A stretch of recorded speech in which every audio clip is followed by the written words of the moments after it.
Welcome to maths with Mathesh. நம்ம இன்னைக்கு 10th maths அளவியல் எடுத்துக்காட்டு 7.16 இருக்கிற கணக்கு பார்க்க போகிறோம். ஒரு உருளை வடிவ தண்ணீர் தொட்டியின் கன அளவு 1.078 பெருக்கல் 10⁻6 லிட்டர் ஆகும். தொட்டியின் விட்டம் 7 மீட்டர் எனில் அதன் உயரம் காண்க அப்படின்னு சொல்லி கேட்டிருக்காங்க. உருளை வடிவ தொட்டிக்கு கன அளவும் விட்டமும் கொடுத்துட்டு உயரம் கேட்டிருக்கிறாங்க. ஸோ கன அளவு விட்டம் ரெண்டையுமே கன அளவுக்கான ஃபார்முலாவில் போய் பிரதியிடும் போது நமக்கு உயரத்தின் மதிப்பு ஈஸியாக கிடைச்சிரும். அதுக்கு கொடுக்கப்பட்ட ரெண்டு அளவுகளுமே ஒரே அலகுல இருக்கணும். நமக்கு இங்கே வேற வேற அலகுல இருக்குது. இது லிட்டர், இது மீட்டரில் இருக்குது. ஏதேனும் ஒரு அலகுக்கு ரெண்டையுமே மாற்றணும். ஸோ நமக்கு லிட்டரை மீட்டர் கியூபுக்கு மாற்றினோம் அப்படின்னு சொன்னால் ரெண்டுமே மீட்டருங்கிற அளவுகளை மாறிடும். ஸோ உயரத்தின் மதிப்பை ஈஸியாக கண்டுபிடிச்சிடலாம். ஸோ உருளை வடிவ தொட்டியின் கன அளவு நமக்கு என்ன கொடுத்துருக்காங்கன்னா 1.078 பெருக்கல் 10⁻6 லிட்டர் அப்படின்னு சொல்லி கொடுத்துருக்காங்க. ஸோ 10⁻6 நம்ம எப்படி விரித்து எழுதிக்கலாம் அப்படின்னா 1 போட்டு 10⁻6 இருக்கிறதுனால 1க்கு அடுத்து 6 0 சேர்க்கணும். லிட்டரில் இருக்குது. ஸோ இதில் இங்கே புள்ளிக்கு அடுத்து 3 டிஜிட் இருக்கிறதுனால இங்கே 3 0 வச்சு இங்கே ஃபஸ்ட்டு பெருக்கும்போது இது முழு எண்ணாக மாறிடும். ஸோ 1078, அதாவது புள்ளிக்கு அடுத்து 3 டிஜிட் இருக்கிறதுனால இங்கே 3 0வை இங்கே பெருக்கும் போகும்போது இது முழு எண்ணாக மாறிடும். மீதி இருக்கக்கூடிய 3 0 நமக்கு அப்படியே இருக்கும். ஸோ பெருக்கல் 1000 லிட்டர்.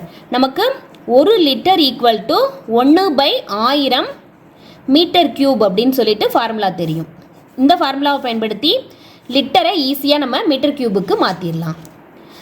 ஸோ லிட்டர் மதிப்பை 1000ஆல் வகுக்கும்போது அது மீட்டர் கியூபுக்கு நமக்கு மாறிடும். ஸோ கன அளவான உருளை வடிவ தொட்டியின் கொடுக்கப்பட்ட கன அளவு 1078 பெருக்கல் 1000.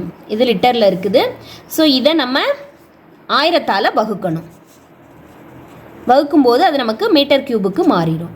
ஸோ 1000 நமக்கு கேன்சல் ஆயிரும். கன அளவானது 1078 மீட்டர் கியூப் அப்படின்னு சொல்லி இருக்கும். ஸோ உருளையின் கன அளவுக்கான ஃபார்முலா நமக்கு தெரியும். உருளையின் கன அளவுக்கான ஃபார்முலா πr²h கன அலகுகள் ஈக்குவல் டு 1078. கன அளவுக்கு தான் ஃபார்முலா நமக்கு தெரியும். இந்த ஃபார்முலாவுக்கு மதிப்பு கொடுத்துட்டாங்க. ஸோ பை மதிப்பு 22/7. நமக்கு கொடுக்கப்பட்ட ஆரத்தின் அளவு, ஆரம் கொடுக்கல, அதற்கு பதிலாக விட்டம் கொடுத்துருந்தாங்க. ஸோ விட்டம் 7 2ஆல் வகுக்கும் போது அது ஆரமாக மாறிடும்.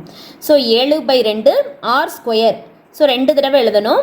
பெருக்கல் h ஈக்குவல் டு 1078. இப்போ நமக்கு ஹெச்சின் மதிப்பு தான் வேணும். மற்ற அனைத்து மதிப்புகளும் பகுதியில் இருக்கிறதெல்லாம் தொகுதிக்கு போயிடும், தொகுதியில் இருக்கிறதெல்லாம் பகுதிக்கு வந்துடும். ஸோ 1078 பெருக்கல் இந்த 7 2 2 இதெல்லாம் இங்கே தொகுதிக்கு போயிடுது. இதெல்லாம் பகுதிக்கு வருது. 22 பெருக்கல் 7 பெருக்கல் 7. ஸோ 7ஆல் இது வகுப்படும். 1 2 1 2. அடுத்து இந்த 7ஆல் இங்கே வகுக்கிறோம். 1 7 1 7 மீதி 3 37. 5 7 35, மீதி 2 28ஆக மாறும். 4 7 28. ஸோ இப்போ 11ஆல் வகுக்கிறோம். ஒரு 11 11 ஒரு 11 11 மீதி 4 வரும். 44. ஸோ 44ல் 4 11 44. ஸோ நமக்கு மீதி இருக்கிறது 14 பெருக்கல் 2. ஸோ 14ஐயும் 2ஐயும் பெருக்கணும் அப்படின்னா 4 2 8 1 2. ஸோ ஹெச்சின் மதிப்பானது 28. அனைத்து அலகுகளும் நமக்கு மீட்டரில் தான் இருந்தது.